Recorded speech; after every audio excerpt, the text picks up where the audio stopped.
कहानी की शुरुआत में हम अपने मेन लीड ज़ीरुई को देखते हैं। उसकी उम्र 27 साल है और वो एक नंबर का लड़की बाज है। इसकी जॉब इसका चेहरा है, यानी कि ये एक इन्फ्लुएंसर है और साथ ही साथ में पायलट भी। इन शॉर्ट वो बहुत ही ज्यादा अमीर है। आज वो अपनी बर्थडे पार्टी किसी बार में सेलिब्रेट करने वाला था। वो अपने फ्रेंड हाउतियान से कहता है कि लिसा, टिफनी और मेलोडी को तुम डिस्ट्रैक्ट करने में मेरी मदद करो। ध्यान रहे कि वो तीनों लोग एक दूसरे से ना मिले। हाउतियान, जो कि खुद एक बिगड़ैल अमीरजादा था, वो कहता है कि तुम अपना फैलाया हुआ रायता खुद ही समेटो, अभी मैं अपनी वाली के साथ मजे करने में बिजी हूँ। थोड़ी देर में ज़ीरुई हाउतियान के पास आकर सीधा उसे ये पूछता है कि शौ शौ कहाँ पर है। वेल, शौ शौ हमारी कहानी की फीमेल लीड का नाम है। वो थोड़ी क्यूट, थोड़ी सिली है और ज़ीरुई को पसंद भी करती है, यानी कि ज़ीरुई पर उसका काफ़ी लंबे टाइम से क्रश है। शौ शौ के साथ उसकी बेस्टी युलिन भी आई थी।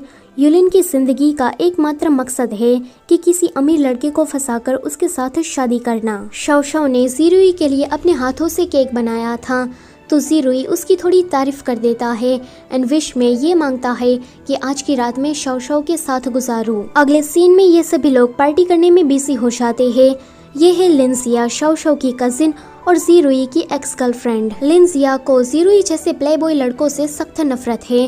वो शौ शौ को समझाती है कि वो ज़ीरुई से दूर रहे, क्योंकि उसे पता लग गया था कि शौ शौ ज़ीरुई की बर्थडे पार्टी में बाहर गई है। आगे शौ शौ वहाँ से जा रही थी तो ज़ीरुई आकर उसे कहता है कि क्या आज की रात तुम मेरे साथ नहीं रुक सकती, पर शौ शौ उसे मना करके वहाँ से चली जाती है। पर ज़ीरुई को अपने ऊपर काफ़ी कॉन्फिडेंस था कि ये लड़की ज़रूर मेरे पास लौट कर आएगी। वो उल्टी गिनती स्टार्ट करता है कि 3, 2, 1 कि तभी ही वहाँ पर शौ शौ आ जाती है। फिर तो वॉशरूम के अंदर ही इनका रोमांस स्टार्ट हो जाता है कि तभी ही ज़ीरुई अचानक से बेहोश हो जाता है। जब वो उठता है तो वो अभी भी उसी बार में था। वो खुद को देखकर काफी डर जाता है क्योंकि उसने मेकअप लगाया हुआ था। वो अपना मुंह धोकर जैसे ही बाहर जाता है तो वहाँ पर लड़की की जगह पर लड़के नाच रहे थे और वहाँ बैठी सारी लड़कियाँ उन लड़कों को नाचते हुए देख रही थी। तभी ही वहाँ पर हाउतियान आकर उसे अपने साथ लेकर चला जाता है। वहाँ पर सारे लड़के तमीज से बैठे थे। हाउतियान ज़ीरुई को भी कहता है कि तुम्हें इस तरह से नहीं बैठना चाहिए। ज़ीरुई उससे पूछता है कि शौ शौ कहाँ गई, तो वो कहता है कि कौन शौ शौ, मैं तो किसी शौ शौ को नहीं जानता। ज़ीरुई वहाँ पर सिर्फ मर्दों को देखकर कहता है कि मैं समझ गया, यहाँ पर सिर्फ मेंस की पार्टी चल रही है। थोड़ी देर के बाद वो बाहर निकल कर कहता है कि पहले मैं काफ़ी ड्रिंक्स करता था पर फिर भी मुझे नहीं चढ़ती थी, पर आज तो मैं एक ही शॉट में टुन्न हो गया। तभी ही उसके पास कुछ गुंडे जैसी लड़कियां आकर उसे छेड़ने लगती है। ज़ीरुई उन गुंडे टाइप की लड़कियों को देखकर वहां से बचकर भाग रहा था, तो ये सारी लड़कियां बाइक लेकर उसका पीछा करती है। वो कहती है कि हम कोई बुरी लड़कियां नहीं है, एक बार हमारे साथ रात गुजार कर तो देखो, तुम्हें बड़ा मजा आएगा। तभी ही वहाँ पर हमारी फीमेल लीड की एंट्री होती है। वो ज़ीरुई से कहती है कि तुम एक लड़के हो और तुम्हारा इस तरह से बाहर घूमना सेफ नहीं है, तुम घर चले जाओ। वो गुंडे टाइप की लड़की कहती है कि ओए चिलगुजी, तू हमारे काम में टांग अड़ा रही है, सटक ले वरना कहीं मारी जाएगी। पर हमारी फीमेल लीड तो 2 सेकंड के अंदर ही उसे धूल चटा देती है। ये देखकर वो लड़कियां वहां से डरकर भाग जाती है। ज़ीरुई कहता है कि क्या ये शौ शौ है, ये लड़की शौ शौ नहीं हो सकती, क्योंकि ये तो काफी ढांसू है और शौ शौ तो काफी क्यूट और इनोसेंट थी। लगता है कि मुझे कुछ ज्यादा ही चढ़ गई है, इसीलिए ऐसा दिख रहा है। वेल, शौ शौ जैसी दिखने वाली इस लड़की का नाम जैकी है और ये पैरल टेक्नोलॉजी की CEO है, यानी कि ये भी बहुत ही ज्यादा अमीर है। ज़ीरुई जब अपने घर आता है तो उसके डैड उसे डांटते हैं कि तुम इतने लेट वापस क्यों आ रहे हो। ज़ीरुई अपने डैड को देखकर काफ़ी शॉक्ड होता है, क्योंकि उसके डैड तो 20 साल पहले ही घर छोड़कर भाग गए थे। वो अपने डैड को टच करके देखता है तो उसके डैड उस पर चिल्ला पड़ते हैं कि तुम एक लड़के हो और इतनी रात गए बाहर घूमना तुम्हारे लिए सेफ नहीं है। क्या तुमने न्यूज़ नहीं देखी? 10 बजे से पहले सभी लड़कों को अपने घर पर वापस आ जाना चाहिए, वरना कुछ भी हो सकता है। तभी ही वहाँ पर ज़ीरुई की बड़ी बहन सीमो आती है, तो डैड उसे कहते हैं कि सीमो, तुम पुलिस में हो ना, तो अपने भाई को कुछ सिखाओ। ज़ीरुई कहता है कि क्या पुलिस, पर मेरी बहन तो हाउसवाइफ थी ना। जीमो उसे कहती है कि तुम रात के 11 बजे घर आ रहे हो, अगर किसी बदमाश लड़की ने तुम्हारा रेप कर दिया तो हम तो किसी को मुंह दिखाने लायक नहीं रहेंगे। ऊपर से तुम्हारी जिंदगी और तुम्हारा करियर बर्बाद होगा वो अलग से। ये सुनकर ज़ीरुई तो जोर जोर से हंसने लगता है। डैड उसे कहते हैं कि इस तरह से हंसना बंद करो, तुम्हें मुस्कुराना चाहिए, वो भी धीमे से। वो उसके ऊपर के तो बटन बंद करते हुए कहते हैं कि अगर तुम अच्छा लड़का बनकर रहोगे तो कोई अमीर लड़की तुम्हें पसंद करके तुमसे शादी कर लेगी। जीमो उसे कहती है कि जाओ शावर लेकर सो जाओ। ज़ीरुई कहता है कि मुझे पता है कि ये एक सपना है। वो खुद को चाटे मारने लगता है ताकि वो इस सपने से उठ जाए, पर कुछ नहीं होता। वो कहता है कि क्या ये कोई सपना नहीं है। तभी ही जीमो का हस्बैंड आकर कहता है कि तुम लोग चिल्लाना बंद करो, मेरा बेटा अंदर सो रहा है, कल उसे मुझे स्कूल भी लेकर जाना है। तभी ही उसका शैतान बेटा आकर इधर उधर भागने लगता है। ज़ीरुई को ये सब कुछ काफी अनोइंग लग रहा था। वो अपनी एक फोटो देखकर कहता है कि क्या मैं एयरलाइन में एयर होस्टेस हूँ, पर मैं तो एक पायलट था। ये वाला सीन यहीं पर ही कट होता है। अगली सुबह जब वो उठता है तो वो कहता है कि कल रात मुझे काफ़ी बुरा सपना आया था, पर जब वो अपने कपड़े देखता है तो वो काफ़ी शॉक्ड होता है। फिर वो एयरपोर्ट जाता है जहाँ पर उसका सामना लिंसिया से होता है। लिंसिया ने पायलट का यूनिफॉर्म पहना हुआ था, तो वो उसे कहता है कि तुमने मेरे कपड़े क्यों पहने हैं, जल्दी से इसे उतारो क्योंकि अभी मुझे प्लेन उड़ाने जाना है। लिंसिया उसे कहती है कि क्या बक रहे हो, तो वो कहता है कि हाँ मैं समझ गया, तुम लोग मेरे साथ कोई बहुत बड़ा प्रैंक कर रहे हो ताकि तुम लोग मुझे मेरे बर्थडे पर सरप्राइज दे सको। लिंसिया उसे कहती है कि माना कि मैंने तुमसे ब्रेकअप करके तुम्हें निराश किया, पर इसका मतलब ये नहीं है कि अभी भी तुम मेरे पीछे पड़े रहो। तुम अब छोटे बच्चे नहीं रहे, तो तुम प्लीज मेरा पीछा करना छोड़ दो। ज़ीरुई सोचता है कि एक मिनट रुको, मैंने इससे ब्रेकअप किया था, इसने मुझसे नहीं। तभी ही वो टीवी पर चलने वाली एक ऐड को देखता है जहाँ पर लिंसिया पायलट थी और उसके आसपास एयर होस्टेस खड़ी थी और उनमें से वो भी एक था। वो ये देखकर कहता है कि मैं वहाँ पर एयर होस्टेस बनकर क्यों खड़ा हूँ, यानी कि मेरे साथ कोई प्रैंक नहीं कर रहा बल्कि सचमुच मेरे साथ ये सब कुछ हो रहा है। वेल मैं आपको बता दूं कि ज़ीरुई अब एक ऐसे पैरल वर्ल्ड में आ गया है जहाँ पर लड़कियों का राज चलता है। दूसरी तरफ हम पैरल टेक्नोलॉजी के डायरेक्टर मिस्टर वांग को देखते हैं जो कि मिस्टर जिन को डांट रहे थे क्योंकि उसका एक्सपेरिमेंट बार बार फेल हो रहा था। ये लोग एनिमल पर एक्सपेरिमेंट कर रहे थे पर अभी तक उनको सक्सेस नहीं मिली थी। अगले दिन ज़ीरुई हाउतियान से मिलता है। वो किसी ब्यूटी पार्लर में से निकल रहा था तो वो उस जगह को बड़े ध्यान से देखता है कि तभी ही वहाँ पर एक लड़का आकर कहता है कि क्या तुम्हें भी हमारे शॉप में ट्रीटमेंट करवानी है, अगर तुम हमारी शॉप का कूपन यूज़ करोगे तो तुम्हें फुल बॉडी वैक्स फ्री में कर दिया जाएगा। ज़ीरुई उसको मना करके फिर से हाउतियान का पीछा करने लगता है। हाउतियान एक टीचिंग क्लास में जाता है जहाँ पर एक अंकल सभी लड़कों को सिखा रहे थे कि एक संस्कारी और सुशील लड़का कैसे बनते हैं। ज़ीरुई हाउतियान को देखकर कहता है कि ये लड़का तो इस चीज को बड़े चाव के साथ सीख रहा है, ये लड़का तो ऐसा बिल्कुल भी नहीं था। तभी ही टीचर उसे बाहर देखकर अंदर बुला लेते हैं एंड कहते हैं कि आगे से लेट मत होना। ज़ीरुई सोचता है कि क्या मैं भी यहाँ पर रोज आता हूँ। जब क्लास खत्म होती है तो वो हाउतियान से पूछता है कि उस दिन बार में क्या हुआ था। हाउतियान उसे कहता है कि तुम तो काफी बदले बदले से लग रहे हो, दरअसल में उस रात मैंने तुम्हारी फोटो नहीं ली थी। तो ये सुनकर ज़ीरुई उसे कहता है कि मुझे पता है कि तुम हाउतियान नहीं हो, तो बताओ तुम कौन हो। तो वो कहता है कि हाउतियान? कौन हाउतियान? मेरा नाम तो लाइमे है। ज़ीरुई कहता है कि क्या लाइमे? अगर ये पागल नहीं है तो क्या मैं पागल हो गया हूँ। अगले सीन में वो एयर होस्टेस का काम कर रहा था। तभी ही वो जैकी को प्लेन में बैठा हुआ देख लेता है। वो उसके पास जाकर कहता है कि शाओ शाओ तुम भी यहाँ पर हो, हाल ही में ही मेरे साथ काफी वियर्ड सी चीजें हो रही है, क्या तुम जानती होगी उस रात क्या हुआ था। जैकी उसे कहती है कि तुम किस रात के बारे में बात कर रहे हो, मुझे कुछ भी समझ में नहीं आ रहा। ज़ीरुई उसे कहता है कि लगता है कि ड्रंक होने की वजह से तुम भूल गई हो। वो उसे सारी बातें याद दिलाने लगता है एंड कहता है कि हमारे बीच में वो भी हुआ था। जैकी उसे पूछती है कि वो क्या, तो वो उसे पाउच बनाकर दिखाता है। तो जैकी सीधा उसे किस कर लेती है एंड कहती है कि तुम इस चीज के बारे में बात कर रहे हो। तो वो कहता है कि हाँ। आगे वो उसे सारी बातें एक्सप्लेन कर रहा था और जैकी बड़े ध्यान से उसे देख रही थी। अगले सीन में वो पैरल यूनिवर्स के बारे में सर्च करता है क्योंकि उसे पता लग गया था कि वो किसी पैरल वर्ल्ड में आ गया है। अगले सीन में वो उसी टॉयलेट में जाता है जहाँ पर वो शाओ शाओ के साथ रोमांस कर रहा था। वो सोचता है कि मैं इसी जगह से पैरल वर्ल्ड में आया हूँ। तो यही रास्ता होगा। इतना सोचकर वो टॉयलेट के गंदे पानी में अपना मुंह डालता है पर कुछ भी नहीं होता। फिर वो मरने की कोशिश करता है पर कुछ नहीं होता। ऐसे ही वो 7-8 बार कोशिश करता है पर फिर भी वो अपनी रियल दुनिया में नहीं जा पा रहा था। तभी ही उसे याद आता है कि उसने शव को किस किया था, तो क्या पता ये सब कुछ किसकी वजह से हुआ हो। अगले सीन में वो चैकी की कंपनी के सामने खड़ा था। वो कहता है कि शव हो या फिर चैकी, मुझे हर लड़की से डील करना आता है। कंपनी के अंदर चैकी अभी अपने सेक्रेटरी के साथ थी। इसका नाम जिन है और इसे जवान और चिकने लड़कों से सख्त नफरत है। इसके पास इंफॉर्मेशन का खजाना है, यानी कि ये ऑल इन वन है। चैकी कोरियन ड्रामा के खड़ूस बॉस की तरह जिन को ऑर्डर दे रही थी एंड जिन उसकी सारी बातें मान रहा था। अगले सीन में चैकी किसी क्लाइंट से बात कर रही थी कि वहाँ पर ज़ीरोई जबरदस्ती घुस जाता है। जिन उसे कहता है कि मैंने इसे रोकने की भी ट्राई की पर ये नहीं माना और जबरदस्ती अंदर घुस गया। तो चैकी कहती है कि इसे आने दो। वो अपने क्लाइंट को वहाँ से भगाकर ज़ीरोई के साथ बातें करने लगती है। ज़ीरोई आसपास की जगह को देखकर समझ जाती है कि इस कंपनी में क्या क्या काम होता है। चैकी उसे पूछती है कि तुम जॉबलेस हो इसलिए यहाँ पर इंटरव्यू देने आए हो। तो वो कहता है कि मैंने हाल ही में ही रिजाइन किया है और अभी मुझे न्यूरो साइंस में इंटरेस्ट आने लगा है।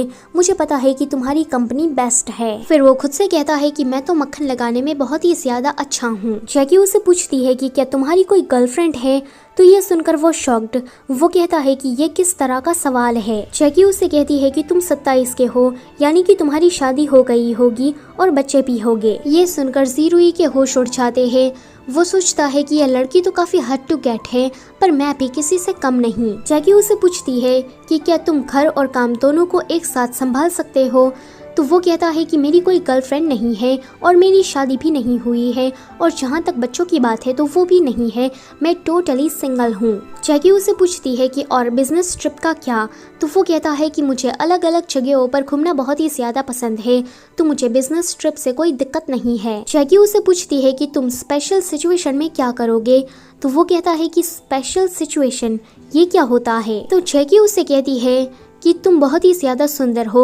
अगर किसी ठर की लड़की की नज़र तुम पर पड़ गई तो वो तुम्हें आसानी से नहीं जाने देगी और तुम्हारा फायदा उठाएगी। हमारी ज्यादातर क्लाइंट तो लड़कियां ही है, तो तुम इस स्पेशल सिचुएशन को कैसे हैंडल करोगे। ये सुनकर ज़ीरोई तो जोर जोर से हंसने लगता है क्योंकि वो जानता था कि वो एक नंबर का कमीना और प्ले बॉय टाइप का लड़का है। इस तरह से उसे करते देखकर चैकी उसे बाहर निकलने को कहती है पर ये जब नहीं चाहता तो जिन आकर उसे मारता है एंड घसीटते हुए उसे बाहर फेंक देता है। जिन चैकी से कहता है कि क्या ये तुम्हारा एक्स था, क्या इसे मैं अपने तरीके से हैंडल कर लूँ। तो वो कहती है कि नहीं, पर तुम मुझे इसके बैकग्राउंड के बारे में सारी डिटेल ला कर दो। अगले सीन में ज़ीरोई किसी कैफे में अपनी एक्स गर्लफ्रेंड लिंजिया के साथ बैठा था। लिंजिया उसे बहुत सारे पैसे ऑफर करती है। उन सारे पैसों को देखकर एक पल के लिए तो ज़ीरोई की आंखें चमक उठती है, पर फिर सोचता है कि मैं किसी औरत के पास से पैसे कैसे ले सकता हूँ। वो उन पैसों को रिजेक्ट कर देता है। फिर हमें 2 घंटे पहले का सीन दिखाया जाता है जहाँ पर उसके डैड उसे डांट रहे थे क्योंकि ज़ीरोई ने जॉब छोड़ दी थी। वो उसे कहते हैं कि तुम्हारी उम्र में अब तुम्हारा खर्चा कौन उठाएगा। अगर तुम्हारे पास अच्छी जॉब नहीं है तो कोई अमीर लड़की को फंसाओ ताकि तुम खुद का खर्चा उठा सको। ज़ीरोई डैड के पास से पैसे मांगता है पर डैड उसे मना कर देते हैं। तो वो जीमो के पास जाता है पर वो उसे ये कह के मना कर देती है कि मुझे अभी काम है तो तुम यहाँ से निकलो। फिर सीन प्रेजेंट में आता है। लिंजिया उसे कहती है कि तुम इन पैसों को हमारे ब्रेकअप के कंपनसेशन के तौर पर रख लो। ये सुनकर ज़ीरोई खुश हो जाता है। वो सोचता है कि ब्रेकअप करने पर भी इतने सारे पैसे मिलते हैं, पर फिर वो कहता है कि मुझे एक लड़की के पास से पैसे नहीं चाहिए। वो उन पैसों को वहीं पर रखकर चला जाता है। जब वो अपने घर पर था तो उसे किसी ने गिफ्ट और बुके भेजा था। जब वो देखता है तो वो तो पैरल टेक्नोलॉजी कंपनी की तरफ से आया था। डैड तो उसे सवाल पूछने लगते हैं कि ये किस लड़की ने भेजा है कि तभी ही लिंजिया उसके वीचैट पर 50,000 उसे ट्रांसफर करती है। वो कहती है कि मैं तुम्हें कंपनसेट करना चाहती हूँ तो शर्माने की जरूरत नहीं है, इसे रख लो। पर ज़ीरोई उन सारे पैसों को तुरंत अपने डैड को ट्रांसफर कर देता है। ज़ीरोई को चैकी की कंपनी में काम मिल जाता है। तभी ही चैकी उसके पास आकर उसे किस करने वाली थी। वो सोचता है कि इस किस के बाद मैं अपनी रियल दुनिया में वापस जा सकूंगा। तभी ही बंदर उसके ऊपर केला फेंक कर मारता है जिससे उसका ये सपना टूट जाता है। ज़ीरोई को इसी बंदर का ध्यान रखने का काम मिला था। 5 दिन ऐसे ही बीत जाते हैं। वो काम करते करते सोचता है कि जैकी अभी भी मुझसे मिलने क्यों नहीं आई। ये काम ज़ीरुई के लिए काफ़ी ज़्यादा टफ था। वो केला काटते काटते एक बार तो अपना हाथ ही काट लेता है। इसी तरह से 1 वीक और बीत जाता है। जैकी उससे अभी भी मिलने के लिए नहीं आई थी। तो वो सोचता है कि मैं इस बंदर को खाना पीना दे रहा हूँ, यहाँ तक कि उसकी पॉटी भी साफ करता हूँ, पर मैं ये क्यों कर रहा हूँ। ऑफकोर्स जैकी से मिलने के लिए अगर वो मेरे पास नहीं आ रही तो क्या हुआ, मैं उसके पास जाता हूँ। वहीं जिन अपना रास्ता साफ करने में लगा था, वो जैकी से कहता है कि ये ज़ीरुई तो 1 नंबर का निकम्मा है, तुम उसे काम से निकाल क्यों नहीं देती, इससे रखा ही क्यों है। तभी ही वहाँ पर ज़ीरुई बुके लेकर आता है। जिन उन फूलों को देखकर कहता है कि जैकी को ये बिल्कुल भी पसंद नहीं है। अगर तुम्हें जैकी को पटाना ही है तो थोड़ी जानकारी लेकर आते, तुम तो ऐसे ही मुंह उठाए चले आए। जैकी उन फूलों को लेकर जिन को दे देती है एंड जिन वापस से ज़ीरुई को उन फूलों को दे देता है। तो ज़ीरुई उससे पूछता है कि तुम्हें क्या पसंद है, तो वो उसे कैक्टस दिखाते हुए कहती है कि मुझे ये पसंद है। ज़ीरुई अपना पोपट करवाने के बाद जब बाहर जा रहा था तो उसे उसका एक एम्प्लॉय वांग मिलता है। यह लड़का चुगली करने में माहिर है। वांग उससे कहता है कि ये साला जिन चालाक लोमड़ी है। पिछली बार जब इंटरव्यू हुआ था तो इसने सारे हैंडसम लड़कों का रेज्यूम कचरे के डिब्बे में फेंक दिया एंड जितने भी अगली लड़के थे उसको ही वो जैकी के पास लेकर गया। ज़ीरुई उससे कहता है कि तुम मुझे जैकी के बारे में और भी ज्यादा बातें बताओ। वो मना करता है तो ज़ीरुई उसे ब्यूटी पार्लर का एक कूपन देता है। ये देखकर वो जैकी की पूरी जन्म कुंडली उसे बता देता है। आगे वो अच्छा दिखने के लिए ब्यूटी पार्लर गया था। यहाँ पर उसकी काफी बुरी हालत होती है क्योंकि वो फुल बॉडी वैक्स करा रहा था। तभी उसे पता लगता है कि जिन तो यहाँ पर रोज रोज आता है। वो अच्छा दिखने के लिए अपने ऊपर बहुत सारे पैसे खर्च करता है। फिर हम जिन को देखते हैं जो कि अपनी फुल बॉडी ट्रीटमेंट करवा रहा था। वो कहता है कि जैकी के आसपास एक भी लड़का मंडराना नहीं चाहिए। आगे जैकी को पटाने के लिए ज़ीरुई फ्लाइंग योगा भी सीखने के लिए चाहता है, जहाँ पर वो काफी स्ट्रगल कर रहा था। जैकी उसे इस तरह से करते देख लेती है तो ज़ीरुई सोचता है कि इसको अभी ही आना था, ये कितना एम्बैरेसिंग है। एक छोटा बच्चा ज़ीरुई से कहता है कि अगर लड़की पटाना चाहते हो तो तुम्हें तो और भी ज्यादा मेहनत करनी होगी। इस छोटे बच्चे की बात ज़ीरुई के दिल पर इतनी जाकर लगती है कि वो प्रैक्टिस करना शुरू कर देता है एंड आखिर में सीख ही लेता है। तभी ही जैकी उसके पास आकर कहती है कि मैं पुल की तरफ जा रही हूँ, क्या तुम्हें भी आना है। तो वो तुरंत मान जाता है। अगले सीन में वो पूल साइड होता है। एक लड़की अपने ही बॉयफ्रेंड के सामने ज़ीरुई को ताड़ रही थी। ज़ीरुई सोचता है कि मैं तो अपने कॉलेज टाइम में नंबर 1 स्विमर था, पर यहाँ पर सारी लड़कियाँ लड़कों को सिखा रही है, इसलिए मुझे भी इसी तरह से करना होगा। वो जैकी से कहता है कि मुझे तैरना नहीं आता, तो क्या तुम मुझे सिखा सकती हो। वो मना करती है तो वो पूल में कूदकर डूबने का नाटक करने लगता है। जैकी उसके पास आकर उसे कहती है कि ये पुल सिर्फ 1 मीटर ही गहरा है। यहाँ पर फिर से ज़ीरुई का पोपट हो जाता है, पर फिर बाद में जैकी उसे तैरना सिखाने लगती है। इन दोनों के बीच में यहाँ पर किस होने ही वाला था कि चालाक लोमड़ी जिन आकर उन दोनों को अलग करता है एंड जैकी से कहता है कि तुम्हें अभी अर्जेंट मीटिंग में जाना होगा। फिर जैकी वहाँ से चली जाती है। ज़ीरुई इस बात का बदला जिन से कुछ इस तरह से लेता है। जैकी मीटिंग खत्म करने के बाद पब गई थी। वहाँ पर उसके साथ लिंसिया भी थी। वो दोनों ज़ीरुई के बारे में बात कर रही थी तो उसकी तीसरी फ्रेंड उसे कहती है कि उसको भी तुम लोग यहाँ पर बुला लाओ। तो ये सुनकर लिंसिया कहती है कि काफी देर हो गई है, ज़ीरुई अब यहाँ पर नहीं आएगा। ये सुनकर जैकी को थोड़ी जलन होती है तो वो ज़ीरुई को मैसेज करके यहाँ आने को कहती है। तो ज़ीरुई फटाक से वहाँ पर आ जाता है। यहाँ आकर ज़ीरुई देखता है कि एक एक लड़की के साथ लड़का बैठा है। जैकी उसे बॉल हिट करना सिखा रही थी एंड ऐसे में ही वो दोनों काफी ज्यादा क्लोज आ जाते हैं। पर ज़ीरुई जैकी को साइड में हटाकर खुद ही बॉल हिट कर देता है क्योंकि वो तो इस गेम का मास्टर था। आगे ज़ीरुई वहाँ से जा रहा था तो जैकी उसे रोकती है। वो कहता है कि मेरे डैड ने कहा कि 10 बजे से पहले घर आ जाना, तो मुझे अब जाना होगा। इतना कहकर वो बाहर जाता है एंड सोचता है कि जैकी लौटकर मेरे पास जरूर आएगी। वो अपनी उल्टी गिनती शुरू करता है कि तभी ही उसके बट पर कोई हिट करता है। वो सोचता है कि ये चेकी होगी, पर ये तो वहीं एपिसोड 1 वाली थर की लड़की थी। वो उसे देखकर तुरंत वहाँ से भाग जाता है। अगले दिन वो चेकी को इम्प्रेस करने के लिए उसके लिए आइसक्रीम लेकर आता है, पर चिन इन सारी चीजों से उससे काफी चिढ़ रहा था। आगे चेकी जब मीटिंग में बिजी थी तो वो क्लीनर का गेटअप करके उसे दूर से ही देखने लगता है, पर मीटिंग के दौरान कोई लड़का चेकी से फ्लर्ट कर रहा था। तो जीरुई वांग से पूछता है कि ये लड़का कौन है। वांग कहता है कि चेकी काफी पॉपुलर है तो बहुत सारे लड़के उसे पसंद करते हैं। जीरुई कहता है कि मुझे ऐसा तो नहीं लगता, वो काफी सस्पिशियस है क्योंकि उसके बैग में कैमरा है। वांग कहता है कि क्या वो कोई पर्वर्ट है, कि तभी ही ये दोनों उसके सामने आ जाते हैं। अगले सीन में पुलिस उस लड़के को अरेस्ट करके ले जा रही थी। चेकी जीरुई से कहती है कि आज तुमने मेरी काफी मदद की तो मैं बदले में तुम्हें डिनर ट्रीट देना चाहती हूँ। वो तो फटक से मानने वाला था, पर उसे याद आता है कि यहाँ के लड़के शर्माते हुए हाँ कहते हैं, तो वो भी उसे उसी तरह से हाँ कह देता है।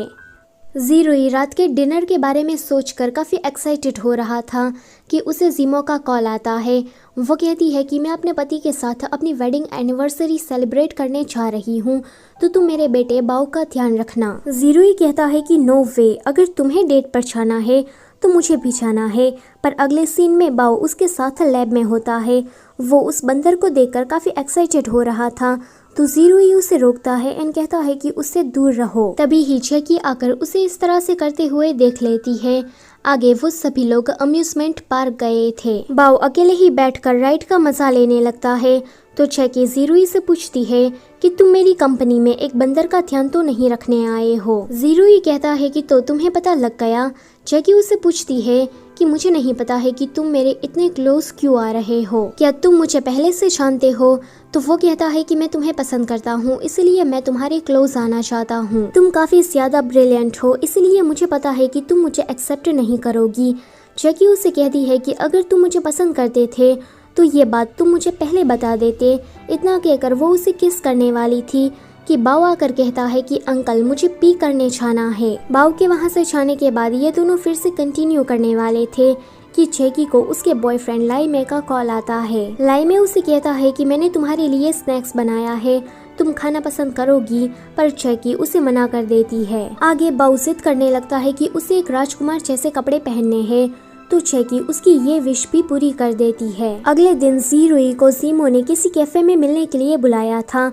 यहाँ पर जीरुई को कोई आइडिया नहीं था कि जीमो उससे क्यों मिलना चाहती है। तभी ही वहाँ पर अचानक से हवा तेज होने लगती है और जमीन हिलने डुलने लगती है, क्योंकि वहाँ पर ये लड़की आ रही थी।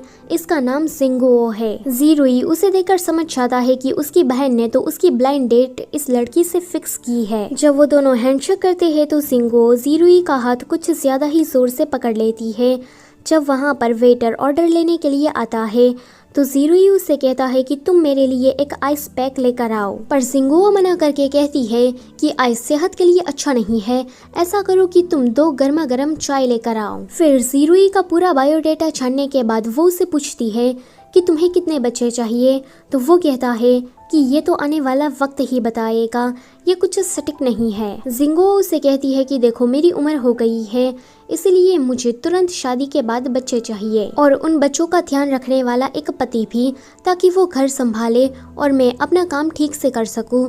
तो जीरुई उसे कहता है कि तुम्हें पति नहीं पर पति के रूप में एक नौकर चाहिए, ऐसा कहो ना। जिंगुओ कहती है कि तुम दिखने में काफी चिकने हो, तो लगता है कि तुम रोज ब्यूटी पार्लर जाते हो, लेकिन शादी के बाद ये सब कुछ नहीं चलेगा। जीरुई कुछ कह पाता कि जीमो आकर कहती है कि आज इसकी ब्लाइंड डेट है, इसलिए ये इतना तैयार हुआ है, बाकी ये ज्यादा खर्चा नहीं करता। जीमो यहाँ पर जीरुई के लिए जिंगुओ को कन्विंस करा रही थी, पर जिंगुओ के मन में वो वेटर ही चल रहा था। उसे वो वेटर काफी परफेक्ट लगता है। तभी ही चेकी उसे ब्लाइंड डेट करते हुए इस तरह से देखकर गुस्सा होकर वहाँ से चली जाती है। आगे जीरुई जीमो पर गुस्सा निकाल रहा था। जीमो जिंगुओ को समझाने में लगी थी कि मेरा भाई कोई ऐसा वैसा लड़का नहीं है, वो शादी के लिए बिल्कुल परफेक्ट है, पर जिंगुओ के मन में तो ये वेटर ही चल रहा था। फिर जीरुई को चिन का कॉल आता है।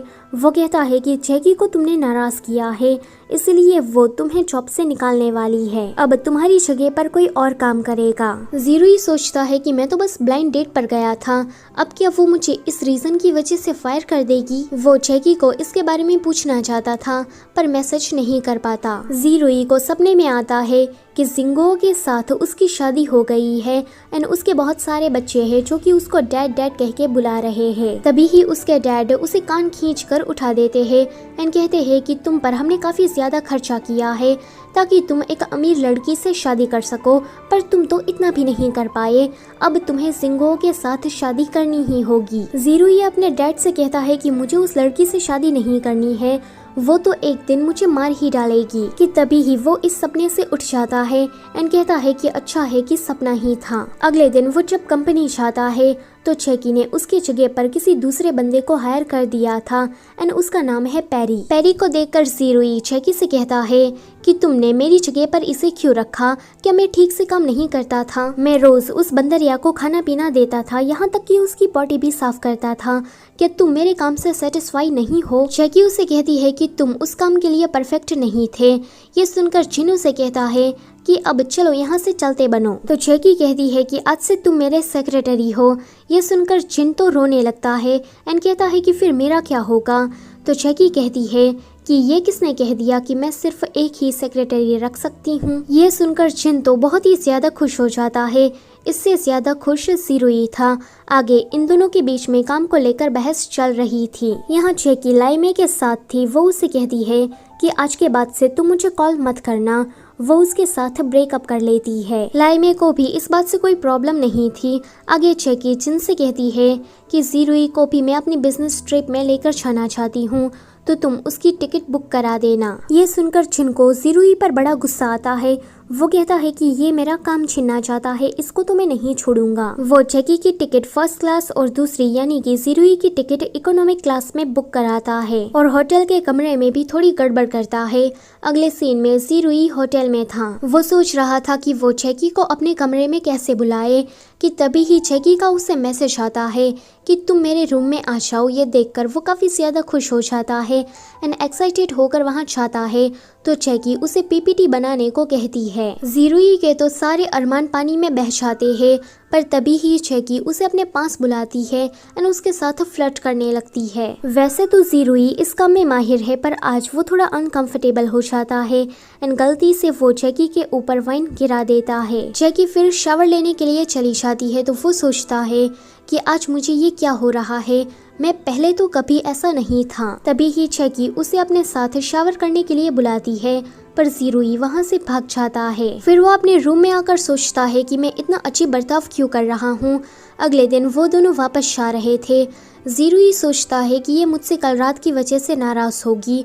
वो उसे ये बात पूछता है तो जैकी उसके कान पर किस करती है। तभी ही ज़ीरुई को अचानक से कुछ होता है, क्योंकि हमारी दुनिया में ज़ीरुई को CPR के झटके दिए जा रहे थे। वहाँ पर शाओ शाओ और ज़ीरुई की पूरी फैमिली थी। वहाँ लिंजिया आकर कहती है कि शाओ शाओ तुम ऐसे आदमी के लिए रोना बंद कर दो, ये कमीना हरामी और पता नहीं क्या क्या है।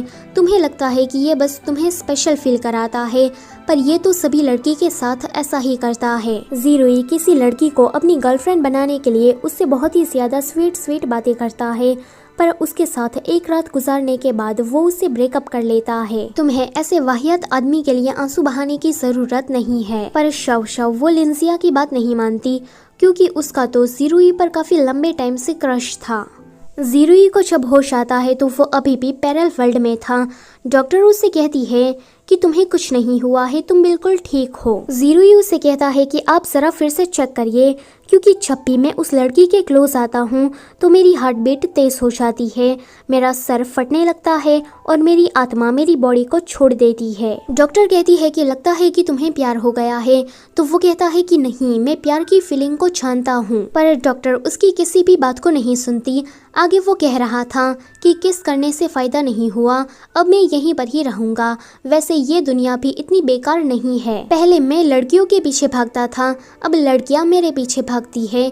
ये अच्छा है। पहले सभी लोग मुझे ये कहते थे कि मैच्योर बनो, करियर बनाओ, खुद से पैसे कमाओ, पर यहाँ पर तो सब कुछ उल्टा ही है। जब वो अपनी वर्क प्लेस पर था तो पेरी उसके पास आकर कहता है कि आज मैंने इंटरनेट पर एक वीडियो देखी जिसमें ब्लॉगर कह रहा था कि वो दूसरी दुनिया से आया है। ज़ीरुई उसे कहता है कि ये सारी बातें बकवास होती है, इस पर तुम यकीन मत करो।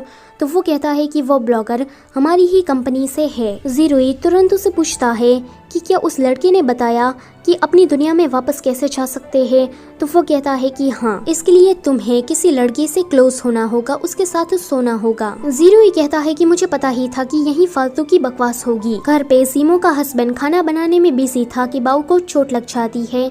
यह देखकर सीमो उसे काफी डांटती है कि तुम क्या बच्चे का ध्यान नहीं रख सकते। ज़ीरुई उसे कहता है कि घर का काम करना और बच्चे को संभालना इतना ज्यादा आसान भी नहीं है।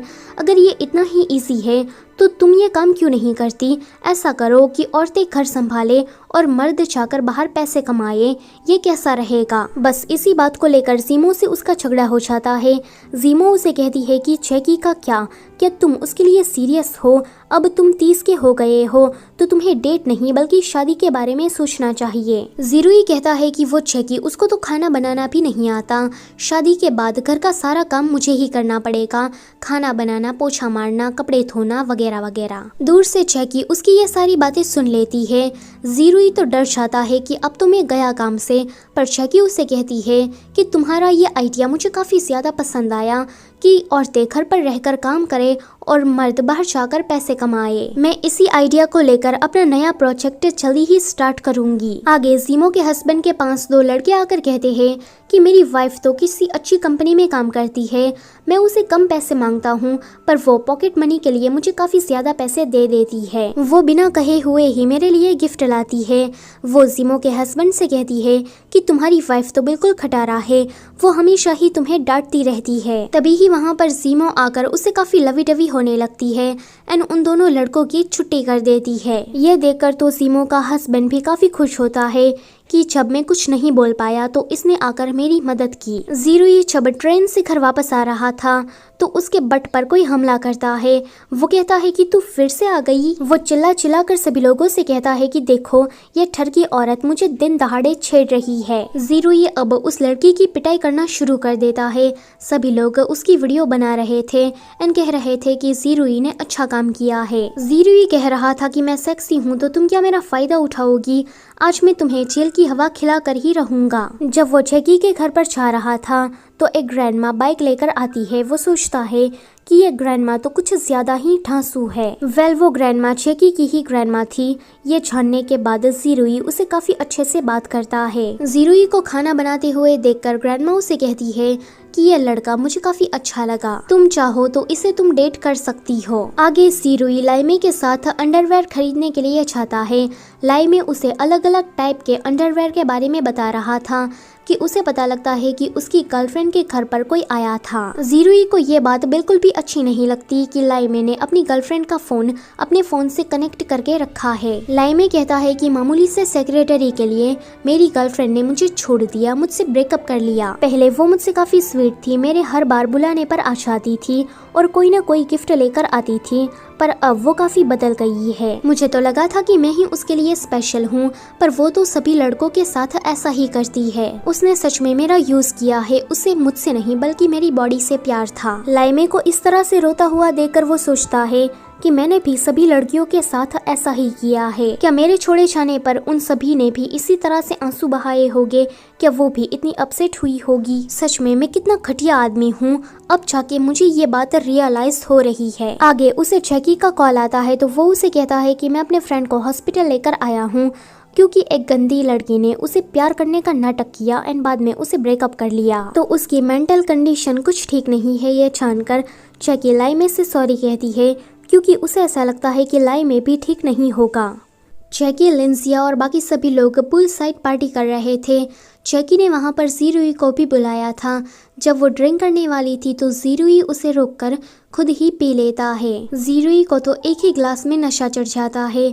जैकी उसके साथ क्लोज होकर उसके साथ रोमांस करना चाहती थी, पर जीरुई उसे मना करता है। तो जैकी उसे डांस का पूछती है। जीरुई कहता है कि मुझे डांस करना नहीं आता, तो जैकी उसे सिखाने लगती है और इसी दौरान वो उसके साथ फ्लर्ट भी करती है।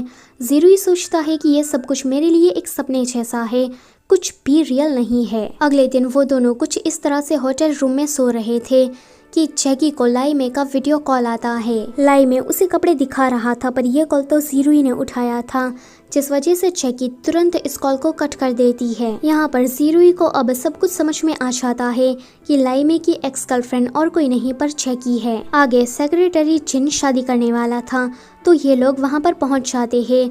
वहाँ पर लाइमे भी था। ये बिल्कुल दिल टूटे आशिक की तरह बिहेव कर रहा था। वो एक गाना गाता है जो कि इन दोनों को सुनाने के लिए ही था। उसके लिरिक्स कुछ ऐसे थे कि वो मुझे धोखा देकर गई और मेरे बेस्ट फ्रेंड के साथ सोकर आई। जिनकी शादी कंप्लीट हो जाने के बाद बुके फेंकने की बारी आती है, तो सारे लड़के भीड़ इकट्ठा करके जमा हो जाते हैं। जैसे ही जिन बुके फेंकता है, तो वो सीधा जीरुई के पास आकर रुकता है। जीरुई को कांटा लग जाता है क्योंकि वो तो कैक्टस था। हमारी दुनिया में जीरुई को उठाने की कोशिश करी जा रही थी, जिस वजह से वो यहाँ पर बेहोश हो जाता है। जिन कहता है कि जीरुई, तुम तो काफी चालाक निकले, तुम मेरी ही शादी में सभी का अटेंशन पाना चाहते हो, इसलिए तुमने बेहोश होने का नाटक किया ना। पर वो तो सच में बेहोश हो गया था। जब उसे होश आता है तो जैकी उसके पास थी। वो जैकी से कहता है कि मुझे अपनी दुनिया में वापस जाना होगा, वरना मैं मर जाऊंगा। जैकी कुछ समझ नहीं पाती, तो आगे वो जैकी को अपने पैरल वर्ल्ड के बारे में सब कुछ बता देता है। जैकी जीरुई की बातों को सुनकर ज्यादा शॉक्ड नहीं होती एंड उसे साइंटिफिकली ये तरीका समझाने लगती है कि वो यहाँ पैरल वर्ल्ड में कैसे आया होगा। पर जीरुई को तो कुछ भी समझ में नहीं आता, तो वो कहता है कि तुम्हें ये लगता है ना कि मैं पागल हूँ। तो जैकी कहती है कि बिल्कुल भी नहीं, ये तो काफी इंटरेस्टिंग है। जब तुम अपनी असल दुनिया में वापस जाओगे तो ये सब कुछ तुम्हारे लिए एक सपने जैसा होगा। मैं तुमसे प्यार करती हूँ, इसलिए चाहती हूँ कि तुम जहाँ भी रहो खुश रहो। ये सुनकर जीरुई सोचता है कि मैं पहले कितना कमीना इंसान था, पर अब मुझे जिंदगी ने एक मौका दिया है कि मैं सुधर जाऊं। वो फैसला कर लेता है कि अब वो अपनी दुनिया में वापस नहीं जाएगा। जैकी उसे उसी बार में लेकर आती है जहाँ से वो इस दुनिया में आया था। वो दोनों किस करते हुए उसी टॉयलेट में पहुँच जाते हैं जहाँ पर पहले जीरुई शौशौ के साथ था। यहाँ शौशौ अपनी कंपनी की पार्टी में आई थी, जहाँ पर उसके मेल कलीग उसे गलत जगह पर टच कर रहे थे, जिससे परेशान होकर शौशौ टॉयलेट जाती है। पर जब वो वापस आती है तो वो शौशौ थी। वो जिन को देखकर उसे ऑर्डर करती है, जाओ जाके मेरे लिए पानी लेकर आओ। जिन कहता है कि शौशौ, क्या तुम पागल हो गई हो? तुम जानती भी हो क्या कि तुम क्या कह रही हो? जैकी जब बाहर जाकर देखती है तो वहाँ पर सारी लड़कियाँ सर्व कर रही थी। इसे देखकर वो समझ जाती है कि वो जीरुई वाले पैरल वर्ल्ड में आ गई है। यहाँ जीरुई को होश आ गया था। जैकी उसे मिलने के लिए आती है। पहले जीरुई उसे शौशौ कहता है, पर जब जैकी उसे किस करती है तो वो समझ जाता है कि ये शौशौ नहीं बल्कि जैकी है। अगले दिन जब वो अपनी कंपनी पैरल टेक्नोलॉजी में जाती है तो उसे पता लगता है कि यहाँ की जो टेक्नोलॉजी है वो उतनी ज्यादा एडवांस नहीं है। जिन उस पर रौफ चढ़ने की कोशिश करता है, पर जैकी तो उसका मुंह एक ही सेकंड में बंद करा देती है और अपनी बाकी फीमेल कलीग को भी समझाती है कि इन मर्दों से ज्यादा डरने की जरूरत नहीं है। आगे जैकी अपनी फ्रेंड से मिलती है जहाँ पर लाई में आता है, मेरा मतलब है हाउतियान। जैकी को ये सब कुछ इरिटेटिंग लग रहा था, इसलिए वो जीरुई से कहती है कि मुझे अपनी दुनिया में वापस जाना है। जीरुई जैकी को वापस जाने से मना करता है क्योंकि जीरुई को तो जैकी से सच्चा वाला प्यार हो गया था। पर जैकी उसे कहती है कि मैं अपने वर्ल्ड में जाकर एक नई एडवांस टेक्नोलॉजी बनाऊंगी जिससे ये आसान हो जाएगा। यहाँ पर भी जैकी ने कम ही टाइम में सोल ट्रांसफर मशीन बना ली थी, जिसकी मदद से वो अपनी दुनिया में वापस जा सकेगी। जीरुई उसे पूछता है कि क्या तुम सच में वापस आओगी, तो वो उसे किस करके कहती है कि बस तुम मेरा इंतजार करो। फिर जैकी वहाँ से चली जाती है। अगले दिन शौशौ अपनी बॉडी में वापस आ गई थी। वो उससे माफ़ी मांगता है तो शौशौ उसे कहती है कि कोई बात नहीं, वैसे भी हम परफेक्ट मैच नहीं है। जीरुई हमसे कहता है कि उस दिन के बाद से जैकी वापस नहीं आई और मैंने भी शौशौ से मिलना बंद कर दिया था। जैकी के जाने के बाद जीरुई को लड़कियों में इंटरेस्ट नहीं रहा। वो बस अपने काम में फोकस करता था। एक साल इसी तरह से बीत जाता है। एक दिन जीरुई को चकी की तरफ से पार्सल रिसीव होता है, यानी कि चकी वापस आ गई है। इसी के साथ ये ड्रामा यहीं पर ही खत्म होता है। अगर ये स्टोरी आपको अच्छी लगी है तो इसे अपने फ्रेंड्स के साथ जरूर शेयर करना और वीडियो से जाने से पहले लाइक, कमेंट एंड मेरी चैनल को सब्सक्राइब कर देना। Thank you for watching.